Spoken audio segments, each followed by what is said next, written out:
Hey, welcome to chapter 5 called William and Lucy. But first, I've got two things for you.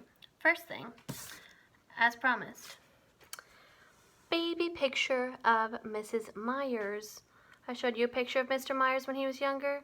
Here is your Mrs. Myers. Little picture. I was probably about 3 or 4 years old.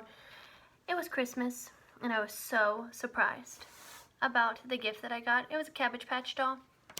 Pretty cool. Second thing.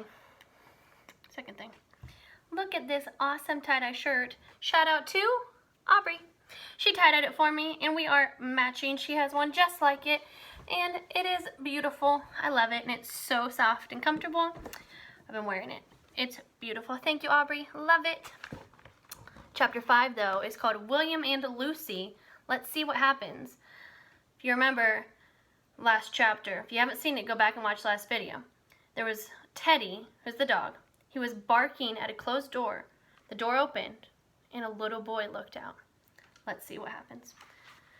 The boy wore a nightshirt. He had red hair and freckles. He looked about 4 years old.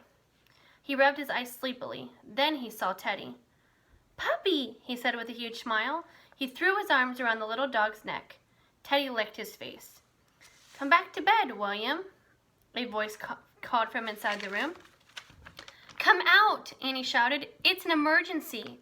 A moment later, the door opened wider. A girl in a long white nightgown peeked out. She had red hair and freckles too. She was tall and thin. She looked to be about 12 or 13 years old. "Hello," she said.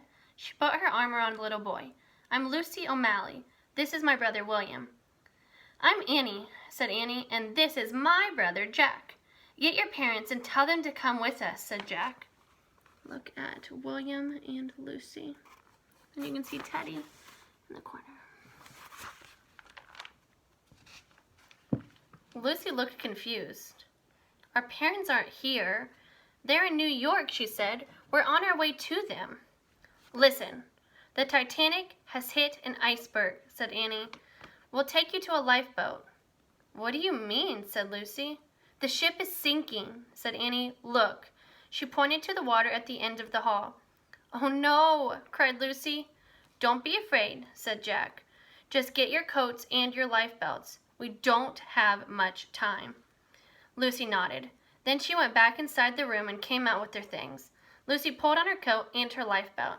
Annie helped William put his on. "Let's go," said Jack. "Wait, can Teddy fit in your knapsack?" said Annie. "Try," Jack told her. Annie slipped the little dog into the leather knapsack on Jack's back. Only Teddy's front paws and head stuck out. "Stay there, honey," said Annie. She kissed Teddy on the nose. Jack didn't even feel any extra weight in his knapsack.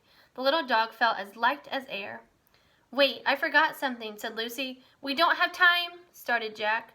But Lucy rushed back into the room. "Hurry!" shouted Annie. When Lucy came out, Jack saw her slip something into her coat pocket. Then she grabbed William's hands. "Ready?" said Jack. Suddenly, he felt freezing water brush against his shoes. He looked down. The green seawater was slowly moving down the hall. "Arf! Arf!" barked Teddy from Jack's pack. "Run!" cried Annie. And that's the end of chapter 5. Chapter 6 is called Women and Children First. Stay tuned for next video. For our next chapter, I'm going to use Little Mrs. Myers as my bookmark. See you then. Can't wait. Bye.